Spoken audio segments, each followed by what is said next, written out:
अब बेटा इस सवाल को यहाँ पे सॉल्व करने के लिए ये अगर इसको हम तीन तीन ब्रैकेट में अगर ब्रेक करते, जैसे यहाँ पर बोल दें कि ये एक ब्रैकेट है, फिर एक ये ब्रैकेट है, और ऐसे करते करते टोटल तीन तीन ब्रैकेट में अगर इसको हम यहाँ पे डिवाइड कर दें, तो देखो टोटल 3n तक गया है।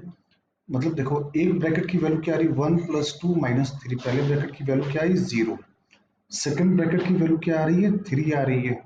सिमिलरली अगर हम अगले ब्रैकेट की वैल्यू दे दें तो वहां पे क्या लिखा होगा, 7 + 8 - 9। तो क्या वैल्यू आ रही है, 6।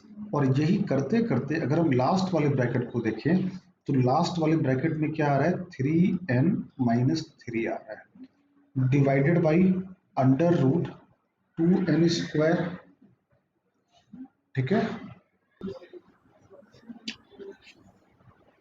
2n⁴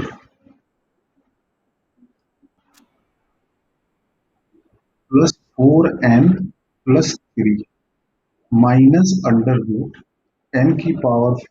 +5n + 4। ठीक है, n अप्रोचिंग टू कहां पर है, इनफाइनाइट।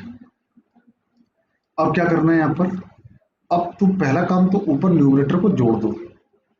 तो न्यूमरेटर में अगर 3 कॉमन लिया तो क्या आएगा, 1 + 2 + 3 से लेकर कहां तक, n-1 तक।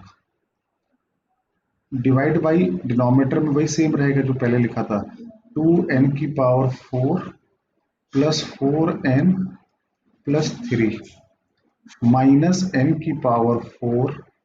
+5n + 4। अब बेटा अगर न्यूमरेटर को जोड़ोगे तो न्यूमरेटर के कितने टर्म है, n-1 टर्म है। तो n-1 टर्म का सम कितना आएगा, n × n+1/2। करेक्ट। और डिनोमिनेटर में आपका यही लिखा हुआ है, √2n⁴ +4n - 3 और -n⁴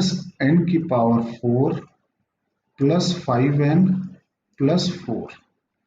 अब जरा गौर से देखो तो न्यूमरेटर की डिग्री है 2 और डिनोमिनेटर की डिग्री भी है 2। अरे भाई √n⁴ का मतलब क्या हुआ, n² हुआ, तो डिनोमिनेटर की डिग्री भी है 2। तो एक काम करिए, न्यूमरेटर और डिनोमिनेटर दोनों तरफ n² का डिवाइड कर दो। जब भी इनफाइनाइट अपॉन इनफाइनाइट का केस है तो क्या करते हैं, दोनों तरफ हाईएस्ट डिग्री का डिवाइड कर देते हैं। तो न्यूमरेटर में भी n² का डिवाइड किया और डिनोमिनेटर में भी n² का डिवाइड करेंगे। ये क्या बन जाएगा, 2 + 4/n³ -3/n⁴। ये बन जाएगा 1 + 5/n³ +4/n⁴।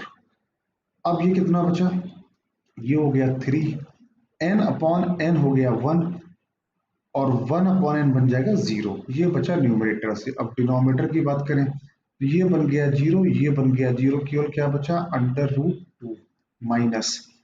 अब ये क्या है, ये बन गया 0, ये बन गया 0, तो कितना बचा, 1। करेक्ट है, तो आ गया 3/2√2 - 1। This is the answer. अगर चाहो तो इसको रेशनलाइज भी करा सकते हो। ठीक है,